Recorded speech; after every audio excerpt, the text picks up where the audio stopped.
This video on FPL TV is very proudly sponsored by OneFootball.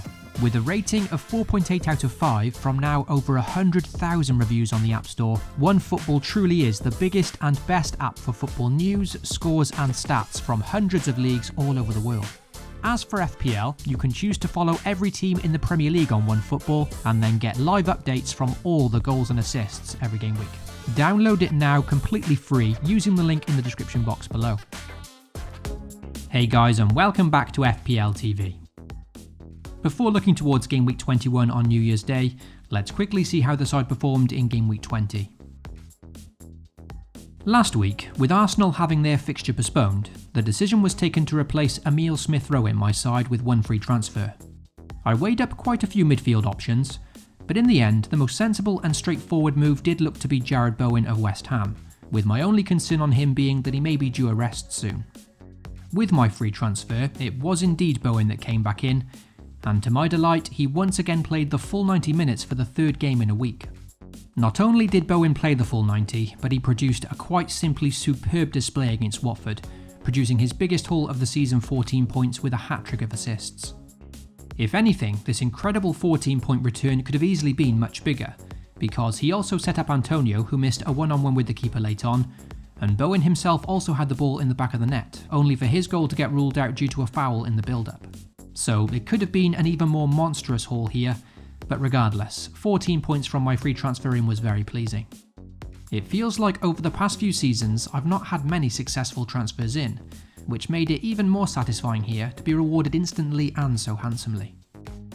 In that Watford-West Ham fixture, I also had the double up of Josh King and Dennis, and due to all the postponements for Watford in recent game weeks, this was the first appearance I'd had from Dennis since buying him back in game week 17. It took him just 4 minutes to score on his debut for my side, and what made it even better is that it was assisted by Josh King, so all three of my players from this fixture returned, which was absolute dreamland stuff for me. It was a good thing that I received a lot of fortune in this fixture, which gave me a nice head start on the game week, because in the remaining games on Tuesday and Wednesday, the luck definitely subsided. Rudiger was just moments away from a clean sheet against Brighton, only to concede a very late equaliser from Danny Welbeck. I also of course had the double up of Chelsea defenders in that one, and Reece James sadly picked up an injury after 26 minutes, so 1 point apiece from the Chelsea defensive double up. Perhaps the biggest talking point of the game week though was Liverpool's shock 1-0 defeat to Leicester, with my captain Mo Salah notably missing a penalty and ending on a 0-pointer. This penalty miss was no doubt a key moment of the FPL 21-22 season, because going into the game week there was a big split amongst FPL managers.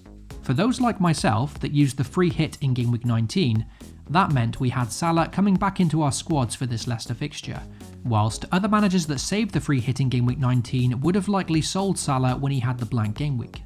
This meant, for the first time in a long time, points from Salah as captain actually would have had significance, unlike other game weeks where almost everyone had him as captain. So it was really ironic that this was the game week that Mo Salah missed a penalty and delivered a 0-pointer, providing a big swing depending on which side you were on, and in the end, those that sold Mo Salah certainly played a blinder here. He was still heavily owned and captained, so a 0-pointer from him didn't drop my ranking by any means. It was simply more a case of what could have been, because had he scored that penalty, it would have seen a decent increase in ranking for a change. Of course, it was disappointing to see him miss that penalty, especially as my captain, but considering the Leicester lineup and the fact they conceded 6 goals to Man City in the previous fixture, I've got no regrets on my reasoning for captaining the Egyptian king. Heading into Thursday night, I was just about holding rank, but still had Ronaldo and De Gea to play. And I have to say that despite Ronaldo being extremely expensive, it's pretty fun to own CR7 as a differential, where around my ranking he's only owned by around 25%, therefore any points from him can really have an impact. It wasn't his best performance against Burnley, and he did miss a glorious chance in the opening minutes. However, he still notched a goal and a pretty fortunate assist, racking up 9 points and 3 bonus for his efforts, and that really helped me climb the rankings, giving me a 20,000 place increase. So for game week 20, thanks mainly to double figures from Jarrod Bowen and Ronaldo, my team ended on 52, and with that another very pleasing green arrow, rising 21,000 places up to 64k. It's been a really good spell for my team throughout December, where in 7 game weeks I've managed 6 green arrows, starting the month at around 250k. Of course, I expect this good run to end sooner rather than later, but I'll enjoy this rare bit of good form whilst I can, and the target now can be to try and reach the top 50k by the end of January, just 8 points away as things stand. So with that, let's look towards Game Week 21 now and see how the side does line up, before discussing some potential transfer moves. Also, if you do enjoy the content here at FPL TV, then be sure to leave a like and most importantly get subscribed. You can also hit the notification bell so you always know when a new video goes live.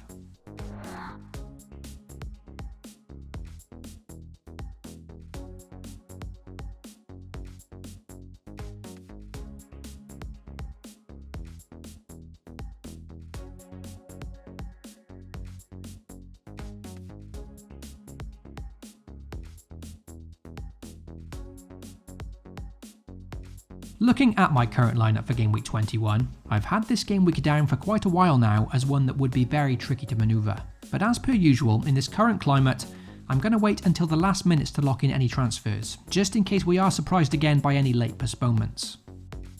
One of the fixtures I was looking to target this game week was Leicester against Norwich, with James Maddison a strong consideration to bring in. But now that fixture has already been postponed, once again proving that it's so risky to make early transfers in FPL this season. There's also still lots of information yet to be confirmed with regards to potential upcoming double game weeks, and lots of managers like myself are hoping to hear something before the Game Week 21 deadline. So regardless of what moves I make, it'll no doubt be in the very last moments. The reason I initially had Game Week 21 down as a potential banana skin game week is the fact that 5 of my squad were set to face each other, as Liverpool played Chelsea in a huge top of the table clash.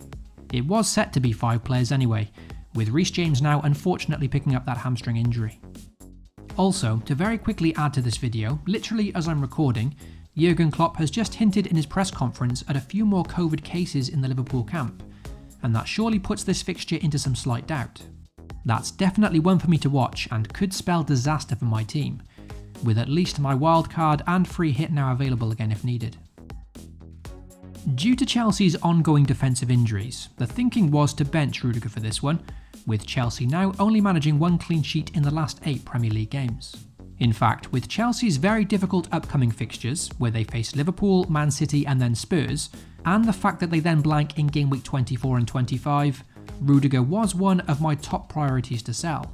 However, with James now picking up that hamstring injury, it'll be him who I'll have to replace instead, and he's one of my potential transfers out this week. Although I was looking to bench Rudiger this game week, there's every chance that he may end up subbing in for me automatically anyway, because in the last 24 hours, there's also been some very unpleasant news regarding Cancelo.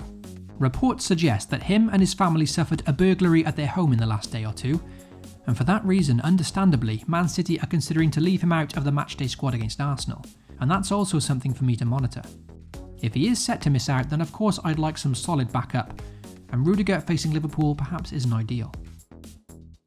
Making a defensive transfer this week will highly depend on whether or not I decide to sell Mo Salah for Game Week 21, and therefore taking a hit for a defender is something I'm not too keen on doing. This is all before hearing Klopp's press conference regarding COVID cases, by the way.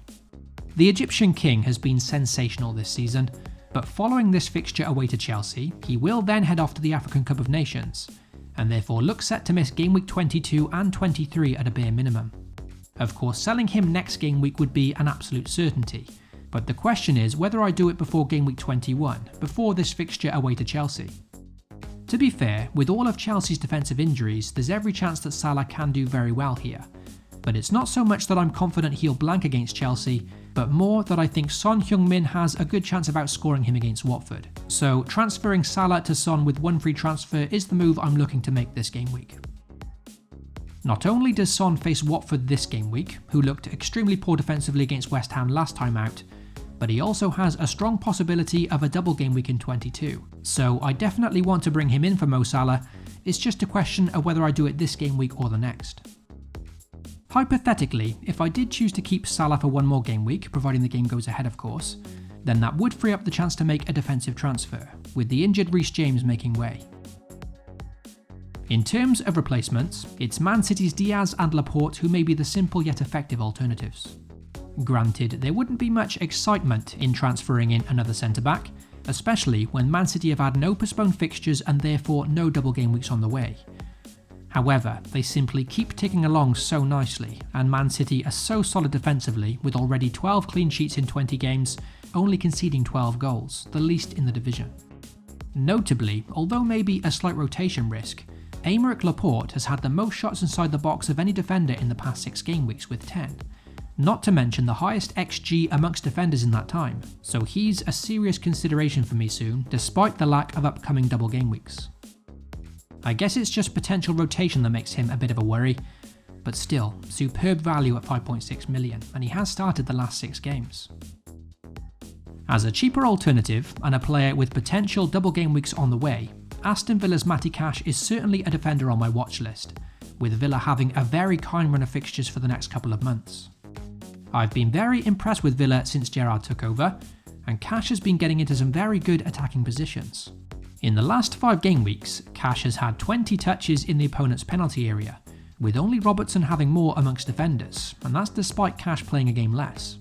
Impressive stuff, especially considering the difficult fixtures that Villa have just come through. So that's all my thoughts discussed for my team heading into the new year. But as I have to continue saying regarding FPL content at the moment, things can change very quickly. Especially because, like I mentioned earlier, literally as I've been recording my voice for this video, there's now been news that the Chelsea-Liverpool fixture could be at risk of postponement, and in that case I could be forced into an early wildcard or another free hit. As always, I'll post my final team and transfers over on Twitter shortly before the game week deadline. And fingers crossed that we get as much information as possible soon regarding postponements, double game weeks and the situation regarding Cancelo.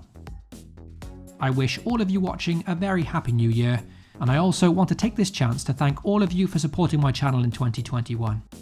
Good luck to you all for the upcoming game week, FPL responsibly, and I'll catch you all in the new year.